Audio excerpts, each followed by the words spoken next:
నేను కూడా దారి తప్పా యవన కాలంలో. కానీ నన్ను మరలా తీసుకొచ్చింది ఆ దేవుని వాక్యమే. ఆ దేవుని వాక్యమే. నా వాక్యం నన్ను పట్టుకుని, నువ్వు రా, నువ్వు కావాలి నాకు, నువ్వు రా, నేను నిన్ను ప్రేమిస్తున్నాను, నువ్వు రా, నువ్వు బ్రతకాలి.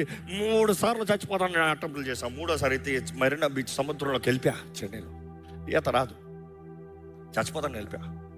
ఒకసారి అయితే పెద్ద బిల్డింగ్ పైకి వెళ్ళి, ఆ బిల్డింగ్ పేరు చెప్తాం బాగోదులే కానీ కొంచెం సేఫ్టీ రీజన్స్ కొరకు అక్కడ నుండి దూకేద్దాం అక్కడ.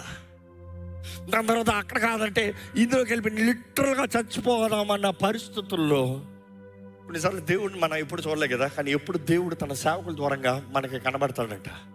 మా నాన్న కనబడుతున్నాడు నాకు అక్కడ.